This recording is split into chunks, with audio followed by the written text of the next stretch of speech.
if you don't pick up a baby, it will die.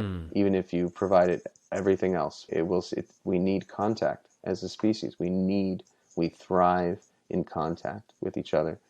And that's harder and harder to do, it seems like. We had this grand idea of what the technological revolution would provide us.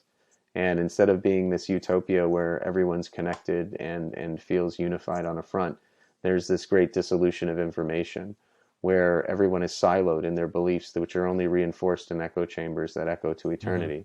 And what's coming out of that is incredibly toxic. One of the things, I always take a deep breath when I get off the plane in the jungle in the Amazon. There's a moment where you literally step out and it's like a wave of heat hits you. It's immediate. Poof, hits you right in the face. But the air is so thick with oxygen, you almost need a spoon to breathe it. And it's so quiet.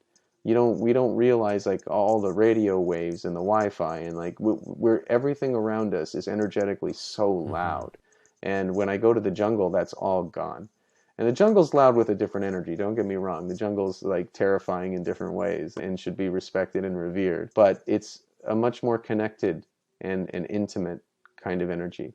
And I think we really have divorced ourselves from that really efficiently for the last 200 years in the West, much to our great dismay, I think, long term as a species. Our planet is hurting right now. I tell you, it might be the end of civilization as we know it, but the people living like the Shipibo in the jungle in the Amazon basin, they're going to make it. They're going to be just fine. Maybe not just fine. That's a bit of a stretch.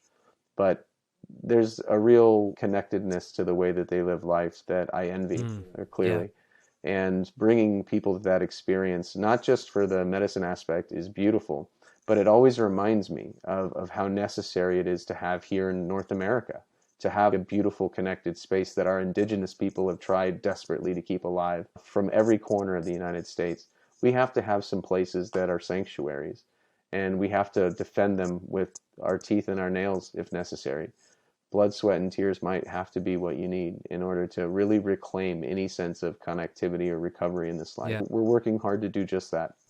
I think it's so unfortunate how few people realize the tax of traffic noise on the psyche and just your emotional state. I realize how living in the city, how little time I have in silence. I even have to turn brown noise on at night to sleep just because the noise of hearing cars drive past or hearing people talking constantly, it's just, you can't really get a moment's peace. No one can. It's just always noise, always activity and action, human action. It's an energy tax. It really is. And if you live in a city and you've lived in a city for years, you don't even realize how much of your emotional capacity is being drained by just your environment. Just being. Yeah, exactly. No, that's the palpable moment for me every time I get off the plane is you can just be here. And isn't it amazing how there's always enough oxygen?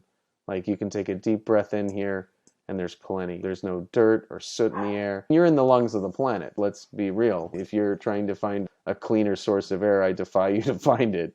It would be artificially created for sure. Yeah.